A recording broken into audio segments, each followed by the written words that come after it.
Hello everyone welcome to Ravini hub. Odia व्याकरण रूढ़ी और लोकवाणी गोटे इंपोर्टाट सब्जेक्ट जो एग्जाम रे बारंबार आसते। तो एमती प्रथम आम टे डिस्कस करवा थियोरी हिसाब रे, तापर आम एमसीक्यू डिटेल्स आम प्रैक्टिस करवा। चलतु प्रथम रूढ़ी एक्चुअली कौन, रूढ़ी रो माने कौन, और रूढ़ी कहीं व्यवहार करा जाए। तो रूढ़ी हूँ गोटे प्रवचन, जमती माने कौन कहते रूढ़ी गोटे एमती गोटे शब्द जो समष्टि विषय मूल अर्थ को प्रकाशन करी जमी देखु अकल गुण। तो ये अकल गुण अर्थ न बाहर करके से तार गोटे अर्थ बुझाऊँ। ठीक अच्छे। तो यह नहीं कौन कहती ओडिया भाषा रूढ़ी बोली कहती। तो ओडिया भाषा प्रायतः तीन प्रकार रूढ़ी रोचे। क्रियाहीन रूढ़ी, क्रियायुक्त रूढ़ी आ तुलनात्मक रूढ़ी।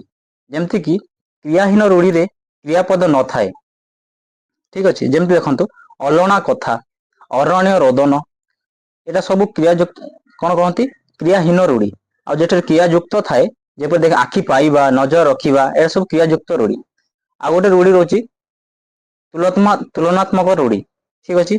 जमती छुंची परी मुह करवा, जक परी लगिबा, पवन परी धाइबा, एमती। ठीक अच्छे। तो प्रथम आम केतोटी रूढ़ी गुड़ाक आम प्रथम डिस्कस करवा, तापर आम तार टेस्ट लगेगा। ठीक अच्छे। तो देखो प्रथमे जमीती कि अंध लौड़ी, अंध लौड़ी तार अर्थ होची असहायर सहाय। उदाहरण पुओटी वृद्ध पितामाता अध लौड़ी थिला। यार अर्थ बुझाऊँ कि अंध लौड़ी थिला माने असहायर सहाय कहार पितामाता। सेमती अंधार घरे बाड़ी बुलाइबा, तार अर्थ होची अनुमान करी कहिबा। उदाहरण अंधार घरे बाड़ी बुलाइबा द्वारा किछि लाभ नाही। सेमिति अगाध जलर माछ, तार अर्थ होची अति चतुर।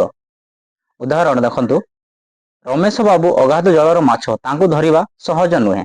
सेमिति अढ़ई दिनिया शासन, तार अर्थ होची क्षणस्थायी। तांकर ए अढ़ई दिनिया शासन केते दिन बा रहिबो।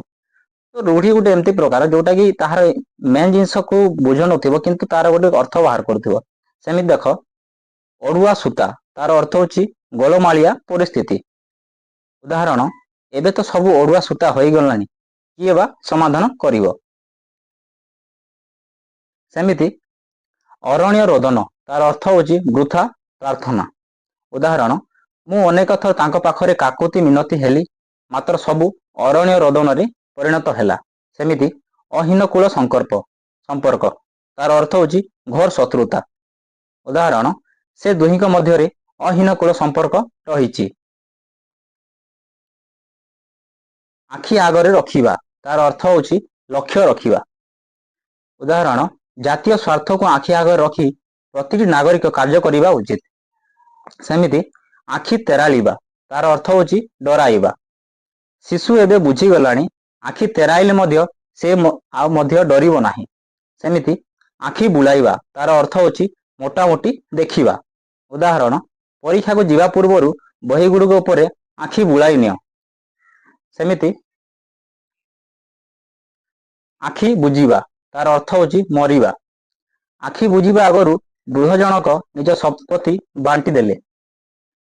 अकाल कुष्मांड, नितांत अयोग्य। उदाहरण रवि शंकरंकर पुओ गोटे अकाल कुष्मांडटीए।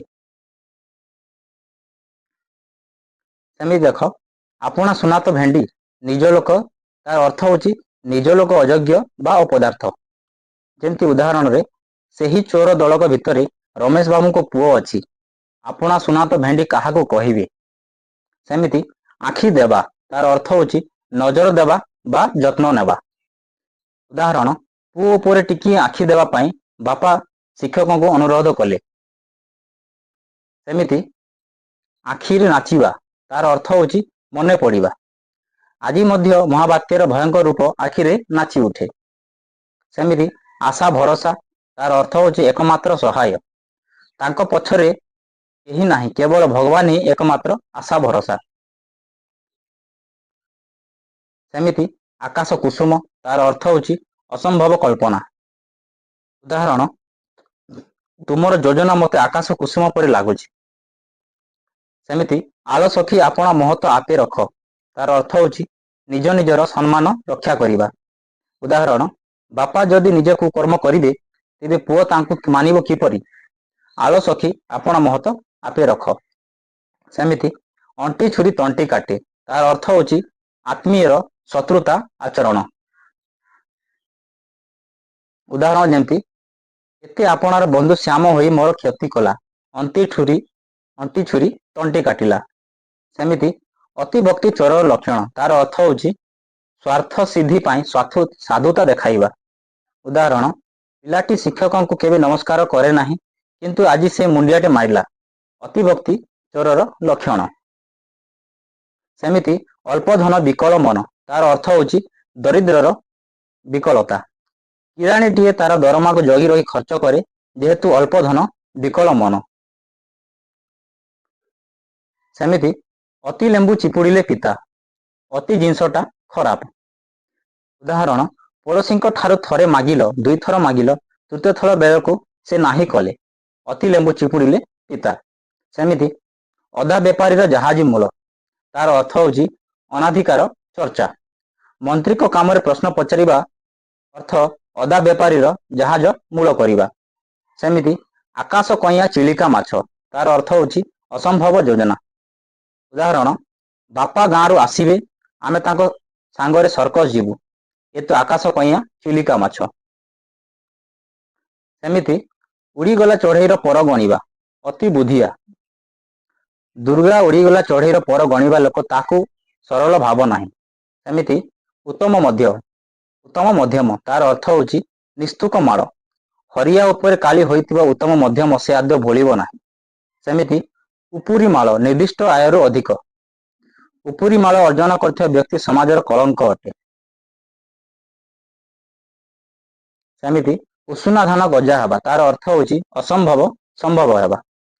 ସେଇ ଲୋକକୁ ଅସାଧ୍ୟ ରୋଗ ହୋଇଛି, ଯଦି ସେ ଭଲ ହୁଏ ତେବେ ଉଷୁନା ଧାନ ଗଜା ହେଲା ବୋଲି ଜାଣିବା। ସେମିତି ଏକୁଟିଆ ବାର୍ହା, ତାର ଅର୍ଥ ହେଉଛି ସ୍ୱାର୍ଥପର। ଜୀବନର ସବୁବେଳେ ଏକୁଟିଆ ବାର୍ହା ସାଜିବା ଉଚିତ ନୁହେଁ। ଏ ଘର ମାଉସୀ ସେ ଘର ପିଉସୀ, ତାର ଅର୍ଥ ନିଜ ସ୍ୱାର୍ଥ ପାଇଁ ସବୁଠି ଭଲେଇ ହେବା। ଉଦାହରଣ ସାରିଆ କଥାକୁ ବିଶ୍ୱାସ କର ନାହିଁ, ସେ ପରା ଏ ଘର ମାଉସୀ ସେ ଘର ପିଉସୀ। ସେମିତି ଏକ ଘରିକିଆ, ତାର ଅର୍ଥ ସାମାଜିକ ବାସନ୍ଦ। ଉଦାହରଣ ଯେମିତି ବାକ୍ୟର ପ୍ରୟୋଗ ହେଇଛି, ହରିଆ ଗାଁର ନୀତି ନିୟମ ନ ମାନିବାରୁ ଗାଁ ବାଲା ତାଙ୍କୁ ନିଆଁ ପାଣି ବାସନ୍ଦ କରି ଏକ ଘରିକିଆ କରିଦେଇଛନ୍ତି। ସେମିତି ଅଳିଆରୁ ଗଜା, ତାର ଅର୍ଥ ଜନ୍ମରୁ ଚତୁର। ସେ ତ ଅଲିଆଡୁ ପଡ଼ି ଗଜା, ତାକୁ କଣ ଶିଖାଇବ। ସେମିତି ଓର ଜଗିବା, ତାର ଅର୍ଥ ସୁଯୋଗକୁ ଅପେକ୍ଷା କରିବା। ସେ ମୋ ଉପରେ ଦାଉ ସାଧିବା ପାଇଁ ଓର ଜଗି ବସିଛି। ସେମିତି କଥା ଦେବା, ତାର ଅର୍ଥ ପ୍ରତିଶ୍ରୁତି ଦେବା। ହରି ବାବୁ ନିର୍ବାଚନରେ ମୋତେ ସାହାଯ୍ୟ କରିବେ ବୋଲି କଥା ଦେଇଛନ୍ତି। ସେମିତି କପାଳ ଫାଟିବା, ତାର ଅର୍ଥ ହେଉଛି ସର୍ବନାଶ ହେବା। ଉଦାହରଣ ଯେମିତି ଘର ପୋଡ଼ି ପରେ ପୁଣି ଚୋରି ହୋଇଗଲା, ଏସବୁ କପାଳ ଫାଟିବା ଛଡ଼ା ଅନ୍ୟ କିଛି ନୁହେଁ। ସେମିତି କାମରେ ହାତ ଦେବା, ତାର ଅର୍ଥ ହେଉଛି କାମ ଆରମ୍ଭ କରିବା। ଆଗ ପଛ ବିଚାର କରି କାମରେ ହାତ ଦେବା ଉଚିତ। ସେମିତି କାନ ଧରିବା, ତାର ଅର୍ଥ ହେଉଛି ଅନୁସରଣ କରିବା। ହରି ମାର କାନି ଧରି ସବୁବେଳେ ଚାଲିବାକୁ ପସନ୍ଦ କରେ। ସେମିତି ପର ଛଡା, ତାର ଅର୍ଥ ହେଉଛି ଦାୟିତ୍ୱ ନ ଦେବା। ଉଦାହରଣ ରମେଶ ବାବୁଙ୍କ କର ଛଡା ଗୁଣ ଯୋଗୁଁ ତାଙ୍କ ପତ୍ନୀ ବଡ ହଇରାଣ ହେଉଛନ୍ତି। ସେମିତି କାଠିକର ପାଠ, ଅର୍ଥ କଷ୍ଟସାଧ୍ୟ। ପାଠ ପଢାରେ ଅବହେଳା କଲେ ପରୀକ୍ଷାରେ ଉତ୍ତୀର୍ଣ୍ଣ ହେବା କାଠିକର ପାଠ ହୋଇଯିବ। ସେମିତି କୁମ୍ଭୀର କାନ୍ଦଣା, ତାର ଅର୍ଥ ହେଉଛି ଉପରା ଠାଉରିଆ ସହାନୁଭୂତି ଦେଖାଇବା। ଯେମିତି ନେତାମାନେ ସାଧାରଣ ଜନତା ପାଇଁ କୁମ୍ଭୀର କାନ୍ଦଣା ଦେଖାନ୍ତି। ସେମିତି କଟା ଘୁଅରେ ଚୂନ, ତାର ଅର୍ଥ ହେଉଛି ବିପଦ ଉପରେ ବିପଦ। ଉଦାହରଣ ବିଷ୍ଣୁ ବାବୁ ବେମାର ଅଛନ୍ତି, ଏହି ସମୟରେ ତାଙ୍କ ସହିତ କଳି କରିବା ଅର୍ଥ କଟା ଘରେ ଚୂନ ଦେବା ପରି ହେବ। ସେମିତି କଳା କାଠ ପଡିଯିବା, ତାର ଅର୍ଥ ହେଉଛି ଭୟରେ ଛାନିଆ ହେଇଯିବା। ଉଦାହରଣ ମାଧବର ହତ୍ୟା ଅପରାଧୀ ପାଖରେ ପୁଲିସ ପହଞ୍ଚିବାରୁ ସେ ଭୟରେ କଳା କାଠ ପଡିଗଲା। ଏମିତି କୁହା ମୁଣ୍ଡା କପିଳା, ତାର ଅର୍ଥ ହେଉଛି ଯେ ଅଧିକ କହେ ଯେ ଅଧିକ କଥା କୁହେ ମାତ୍ର କାମ କରେନି, ତାର ଅର୍ଥ ହେଉଛି କହାମୁଣ୍ଡା କପିଳା। ଯେମିତିକି ସେ ଗୋଟିଏ କହାମୁଣ୍ଡା କପିଳା ଛଡ଼ା ଅନ୍ୟ କିଛି ନୁହେଁ। କୁହୁଡ଼ି ପହଁରିବା, ତାର ଅର୍ଥ ହେଉଛି ବୃଥା ଧାରଣା। ଯେମିତିକି ସଦାନନ୍ଦ ଠାରୁ ଉପକାର ପାଇବ ବୋଲି ପୁଅ ମନେ ମନେ କୁହୁଡ଼ି ପହଁରୁଛି। ସେମିତି କଳାକନା ବୁଲାଇବା, ତାର ଅର୍ଥ ହେଉଛି ସବୁ ହରଣ କରିନେବା ବା ଲୁଟି ନେବା। ଉଦାହରଣରେ କାଲି ରାତିରେ ଚୋରମାନେ ଗୋପାଳ ବାବୁ ଘରେ ପଶି କଳାକନା ବୁଲେଇ ଦେଲେ। ତାପରେ ଆମେ ଦେଖିବା ଏଠାରେ କେତେଟା ମନେ ରହିଲା, ଆମେ ଟେଷ୍ଟ ଲଗେଇବା ଦେଖିବା। ତ ଚାଲନ୍ତୁ, ତ ପ୍ରଥମ କ୍ୱେଶ୍ଚନ ଦେଖ, ଅକାଳ କୁଷ୍ମାଣ୍ଡ ରୂଢ଼ିର ପ୍ରକୃତ ଅର୍ଥ କ'ଣ? ତ ରାଇଟ୍ ଆନ୍ସର ହେଇଯିବ ଅପସନ ନମ୍ବର ବି, ଅଯୋଗ୍ୟ ବ୍ୟକ୍ତି ବା ଅପଦାର୍ଥ। ସେମିତି ଆଖି ଦେଖାଇବା ରୂଢ଼ିର କେଉଁ ଅର୍ଥରେ ବ୍ୟବହୃତ ହୁଏ? ରାଇଟ୍ ଆନ୍ସର ହେଇଯିବ ଡରାଇବା ବା ଭୟଭୀତ ହେବା, ଅପସନ ନମ୍ବର ଏ। ସେମିତି ଉପର ପଡ଼ି କହିବା ରୂଢ଼ିର ସଠିକ୍ ଅର୍ଥ ନିରୂପଣ କରନ୍ତୁ। ତ ରାଇଟ୍ ଆନ୍ସର ହେଇଯିବ ନ ପଚାରୁଣୁ ମଝିରେ କହିବା, option number C. Next question ଦେଖ, କପାଳ ଫାଟିବା এই ରୂଢ଼ିର ଅର୍ଥ କ'ଣ? ତ ରାଇଟ୍ ଆନ୍ସର ହେଇଯିବ ସର୍ବନାଶ ହେବା ବା ବଡ଼ ବିପଦ ପଡ଼ିବା। ସେମିତି ଗୋଡାଣିଆ ହେବା ରୂଢ଼ିର ପ୍ରକୃତ ତାତ୍ପର୍ଯ୍ୟ କ'ଣ? ଗୋଡାଣିଆ ହେବା, ରାଇଟ୍ ଆନ୍ସର ହେଇଯିବ ଅନ୍ଧ ଭାବେ ଅନୁଗମନ କରିବା ବା ହଁରେ ହଁ ମିଶାଇବା। ନେକ୍ସଟ କ୍ୱେଶ୍ଚନ ଦେଖ, ଚାଲିଲା ଶଗଡ଼ରେ ହାତ ଦେବା এই ରୂଢ଼ିର ଅର୍ଥ କ'ଣ? ତ ରାଇଟ୍ ଆନ୍ସର ହେଇଯିବ ଅପସନ ନମ୍ବର ବି, ଚଳନ୍ତି ଅବସ୍ଥାରେ ଥିବା କାର୍ଯ୍ୟରେ ବାଧା ସୃଷ୍ଟି କରିବା ବା ଶାସିତ ଦେଶରେ ଉପଦ୍ରବ କରିବା। ଠିକ୍ ଅଛି, ନେକ୍ସଟ ଦେଖିବା, ଜେଲ୍ ଯାଇ ଫେରିବା ପରେ ତାଙ୍କର ଝାଳ ବୋହିବା ଆରମ୍ଭ ହେଲାଣି, ଏଠାରେ ଝାଳ ବୋହିବା ରୂଢ଼ିର ପ୍ରକୃତ ଅର୍ଥ କ'ଣ? ତ ରୂଢ଼ିର ଗୋଟେ ବ୍ୟବହାର ୟୁଜ୍ କରାଯାଏ, ଦେଖ। ତ ରାଇଟ୍ ଆନ୍ସର ହେଇଯିବ ଅପସନ ନମ୍ବର ସି, ଚିନ୍ତା ବା ଭୟରେ ଆକୁଳ ହେବା। ଠିକ୍ ଅଛି, ସେମିତି ଢୋକେ ପି ଦଣ୍ଡେ ଜି ରୂଢ଼ିର ପ୍ରକୃତ ପରିସ୍ଥିତିକୁ ବୁଝାଏ। ତ ରାଇଟ୍ ଆନ୍ସର ହେଇଯିବ କଷ୍ଟେ ମଷ୍ଟେ ଜୀବନ ବିତାଇବା। ସେମିତି ନେକ୍ସଟ କ୍ୱେଶ୍ଚନ ଦେଖ, ତୁଳସୀ ଦ୍ୱିପତ୍ରରୁ ବାସେ এই ରୂଢ଼ିର ଲୋକବାଣୀର ଅର୍ଥ କ'ଣ? ତ ରାଇଟ୍ ଆନ୍ସର ହେଇଯିବ ପ୍ରାଥମିକ ଅବସ୍ଥାର ହିଁ ଗୁଣର ପରିଚୟ ମିଳିବା। ସେମିତି ନାକ କାଟିବା এই ରୂଢ଼ିର ପ୍ରକୃତ ଅର୍ଥ କ'ଣ? ନାକ କାଟିବା, ତ ରାଇଟ୍ ଆନ୍ସର ହେଇଯିବ ଅପସନ ନମ୍ବର ଏ, ଅପମାନିତ କରିବା ବା ପ୍ରତିଷ୍ଠା ନଷ୍ଟ କରିବା। ଠିକ୍ ଅଛି, ତାପରେ ଦେଖ, ବାୟା ଚଢ଼େଇକୁ ବାବୁଆଣୀ এই ରୂଢ଼ି ଢଙ୍ଗର ପ୍ରକୃତ ଅର୍ଥ କ'ଣ? ତ ରାଇଟ୍ ଆନ୍ସର ହେଇଯିବ ଅପସନ ନମ୍ବର ବି, ଅଯୋଗ୍ୟ ବ୍ୟକ୍ତିର ଠାଣି ବା ଗର୍ବ ପ୍ରଦର୍ଶନ। କ୍ୱେଶ୍ଚନ ନମ୍ବର 12 ଦେଖ, ବିରାଡ଼ି ବୈଷ୍ଣବ এই ରୂଢ଼ିର ଅର୍ଥ ଦେଖ। ତ ରାଇଟ୍ ଆନ୍ସର ହେଇଯିବ ଅପସନ ନମ୍ବର ସି, କପଟି ଛଦ୍ମବେଶୀ ବା ଭଣ୍ଡ ତପସ୍ୱୀ। ଠିକ୍ ଅଛି, ନେକ୍ସଟ ଦେଖିବା, ମହରକୁ ଯାଇ କାନ୍ତାରରେ ପଡ଼ିବା ଏହାର ଅର୍ଥ କ'ଣ? ମହରରୁ ଯାଇ କାନ୍ତାରରେ ପଡ଼ିବା, ତ ରାଇଟ୍ ଆନ୍ସର ହେଇଯିବ ଗୋଟେ ବିପଦରୁ ରକ୍ଷା ପାଇଁ ଅନ୍ୟ ଏକ ବିପଦରେ ପଡ଼ିବା। ସେମିତି ନେକ୍ସଟ କ୍ୱେଶ୍ଚନ ଦେଖ, ଶୁଖିଲା ଡାଙ୍ଗରେ ପତ୍ର ଗୁଜରିବା এই ରୂଢ଼ିର ପ୍ରକୃତ ଅର୍ଥ ନିରୂପଣ କର। ତ ରାଇଟ୍ ଆନ୍ସର ହେଇଯିବ ଅସମ୍ଭବ ସମ୍ଭବ ହେବା ବା ଦୁର୍ଘଟଣାଗ୍ରସ୍ତ ଜୀବନରେ ପୁଣି ସୁଖର ଦିନ ଆସିବା। ସେମିତି ଉଙ୍କା ପିଟା ହେବା এই ରୂଢ଼ିର ପ୍ରକୃତ ଅର୍ଥ କ'ଣ? ତ ରାଇଟ୍ ଆନ୍ସର ହେଇଯିବ କିଛି ନ ବୁଝି ନ ସୁଝି ହଠାତ୍ କାର୍ଯ୍ୟରେ ଲାଗି ପଡ଼ିବା। ଠିକ୍ ଅଛି, ତାପରେ ନେକ୍ସଟ ଦେଖିବା ଆମେ ଲୋକବାଣୀ। ତାପରେ ଆମେ ଦେଖିବା ଓଡ଼ିଆ ବ୍ୟାକରଣରେ ଲୋକବାଣୀ। ଠିକ୍ ଅଛି, ତ ଲୋକବାଣୀର ଅର୍ଥ କ'ଣ? ତ ଦେଖ, ଲୋକମୁଖରେ ଯୁଗ ଯୁଗ ଧରି ଚଳି ଆସୁଥିବା ବିଭିନ୍ନ ପରିସ୍ଥିତିରେ ପ୍ରୟୋଗ କରାଯାଉଥିବା ବିଶେଷ ଉକ୍ତି ଗୁଡ଼ିକୁ ଲୋକବାଣୀ ବା ଲୋକୋକ୍ତି କୁହାଯାଏ। ତାର ଅର୍ଥ ହେଉଛି ବହୁତ ବର୍ଷ ଧରି ଚଳି ଆସୁଛି, କୌଣସି ପରିସ୍ଥିତି କୌଣସି ସିଚୁଏସନରେ କୌଣସି ବାକ୍ୟକୁ ଯଦି ବ୍ୟବହାର କରାଯାଉଛି, ଠିକ୍ ଅଛି, ତ ତାହାକୁ ଲୋକବାଣୀ କୁହାଯାଉଛି।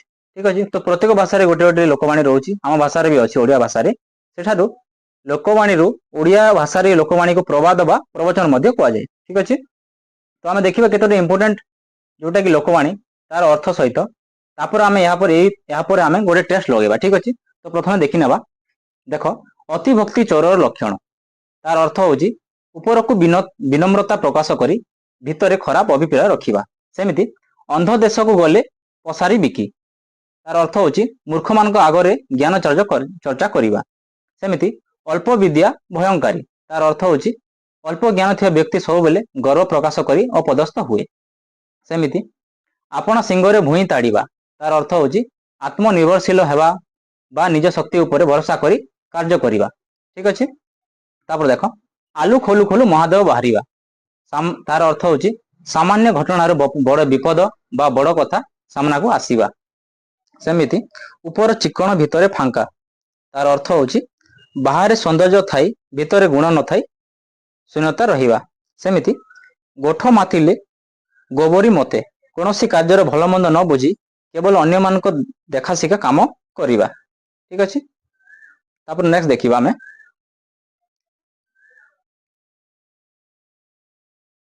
घर ठेंकी कुंभीर निज लोक शत्रु साजिबा बा आपण लोक क्षति करिबा। सेमिति जानी शुणी काशिबा अर्थ चिंता करी कार्य करिबा। जानी शुणी काशिबा बा चिंता करी कार्य करिबा तार अर्थ होची सब कथा पूर्व भल भाव चिंता करी पदक्षेप नेबा। सेमिति छोट सापर विष टाण। तार अर्थ होची क्षुद्र बोली जहाको हेय ज्ञान करा जे प्रकृतिर तार शक्ति अधिक थाई पारे। सेमिति चोर मन टियण चोरी रे। तार अर्थ दुष्ट व्यक्तिर मन सब बेले खराब बा असत कार्य आड़कू थाए। सेमिति जेमिति देवता को सेमिति पूजा। तार अर्थ होची जे प्रकार व्यक्ति तांको सह सेही भली व्यवहार करिबा उचित। सेमिति मांकड़ हातरे शालग्राम। तार अर्थ होची अजय व्यक्ति हातरे कौनसी मूल्यवान वस्तुर दायित्व देवा। ठीक अछि। सेमिति सिंह हातरे श्रृगालर तुलन नाही। तार अर्थ होची असमान व्यक्ति को मध्य केबे हेले समानता आसे नाही। ठीक अछि। सेमिति आ गोटे भागरे जेंति रहउछि देखो परिश्रम बा कर्म और सफलता भागरे एटा को डिवाइड करा जायछि। तो देखो कष्ट कले कृष्ण मिलंती। तार अर्थ होछि सबु साधना रे सफलता प्राप्ति होई कठिन परिश्रमर फल मिले। सेमिति चषा पुअर कांद वर्षा को धीवर पुअर कांद जल को। तार अर्थ होछि निज निज वृत्ति बा स्थिति अनुसार समस्त स्वार्थ भिन्न थाए। सेमिति धीर पानी पत्थर काटे। तार अर्थ होछि धैर्य सह कार्य कले कठिन बा असंभव कार्य मध्य सहज हुए। सेमिति रतन चिन्हे जनुरी बालुंगा चिन्हे क्षेत। तार अर्थ होछि गुणी व्यक्ति ही अन्यर गुण बा योग्यता चिन्हि पारे। सेमिति उद्योगी पुरुष सिंह को लक्ष्मी बरंती। तो यार अर्थ होछि परिश्रमी व्यक्ति ही सब बेले धन और सफलता लाभ करे। सेमिति ढके पी धंडे जीवा। तार अर्थ होछि कष्टे मष्टे जीवन बिताइबा बा केवल बंची रहिबा। ठीक अछि। सेमिति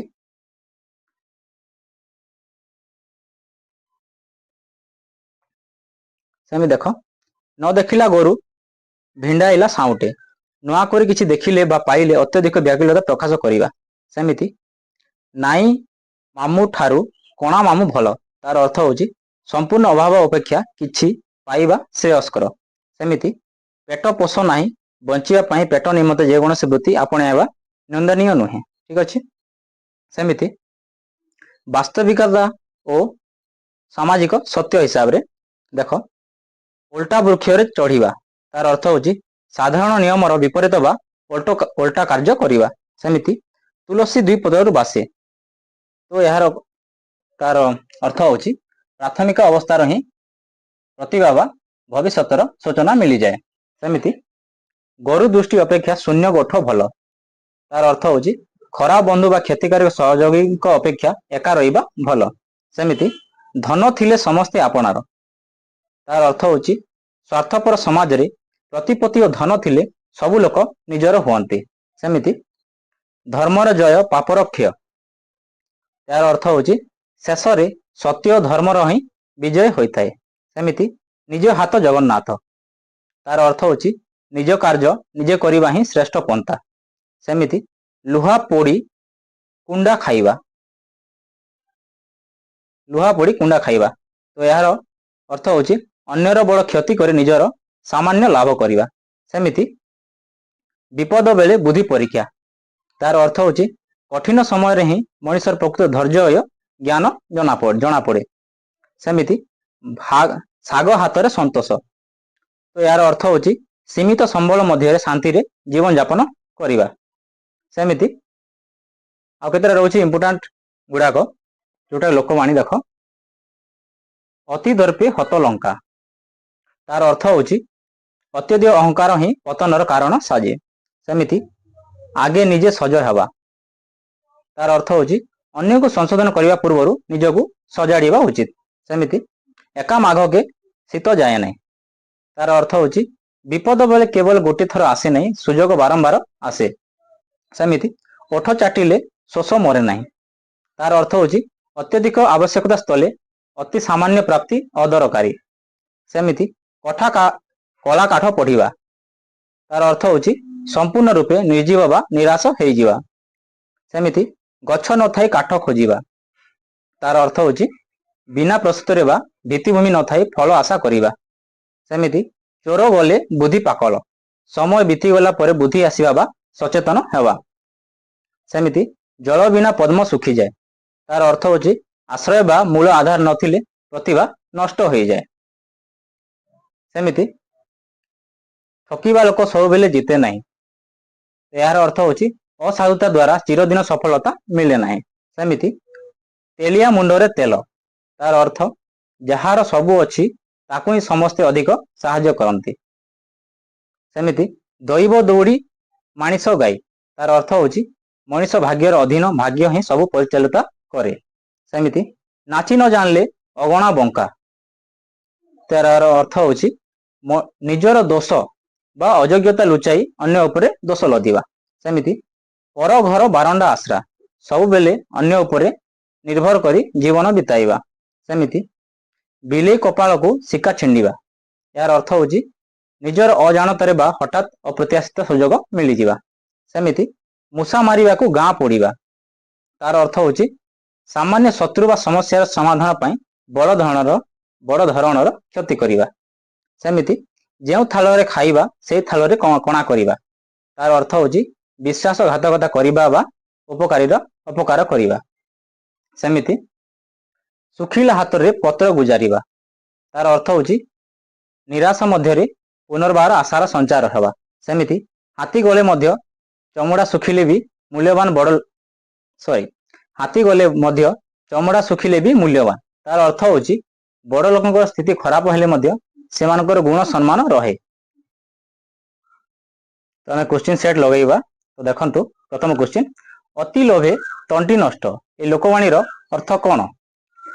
यार अर्थ होची अति लोभ क्षतिर कारण हुए। सेमिति नेक्स्ट क्वेश्चन देखो, एकतार बल लोकवाणीर कौन सूचाए? तो राइट आंसर हो ऑप्शन नंबर बी, एकत्र रहिले शक्ति बढ़े। ठीक अच्छे, नेक्स्ट देखिबा ऑप्शन क्वेश्चन 3, जेमिति कर्म सेमिति फल, अर्थ होची भल किंबा खराब काम अनुଯାयी फल मिले। क्वेश्चन नंबर 4 देखो, अल्प विद्या भयंकारी अर्थ कौन? तो राइट आंसर हो ऑप्शन नंबर ए, अल्प ज्ञान क्षतिकारक हो पारे। ठीक अच्छे, नेक्स्ट देखिबा बुंदा बुंदा जले घड़ा पूरे अर्थ कौन? तो राइट आंसर हो छोट छोट संचय रु बड़ सफलता मिले। ठीक अच्छे, नेक्स्ट देखिबा चोर पलाइला परे बुद्धि पशिलार अर्थ कौन? चोर पलाइला परे बुद्धि पशिला, तो राइट आंसर हो ऑप्शन नंबर बी, क्षति परे सतर्क हेबा। ठीक अच्छे, नेक्स्ट देखिबा दूध का जला छाच को फुंकी पिए। ठीक अच्छे, तो राइट आंसर हो कौन फ्रेंड्स? थरे ठकिला परे सतर्क हुए। ठीक अच्छे, नेक्स्ट देखिबा अंध देश रे कोणा राजार अर्थ कौन? यार अर्थ होची अयोग्य मानक मध्य सामान्य योग्य व्यक्ति श्रेष्ठ मना जाए। ठीक अच्छे, नेक्स्ट देखो नाच न जानी अगणा बांका। ठीक अच्छे, तो यार अर्थ होची निज दोष लुचाई अन्य को दोष देवा। सेमती 10 नंबर क्वेश्चन देखो, जहार लाठी ताहार भैंस अर्थ कौन? राइट आंसर हो शक्तिशाली व्यक्तिर प्रभाव चले। नेक्स्ट देखिबा समय बड़ बलवान अर्थ कौन? यार अर्थ होची समयर महत्व अधिक।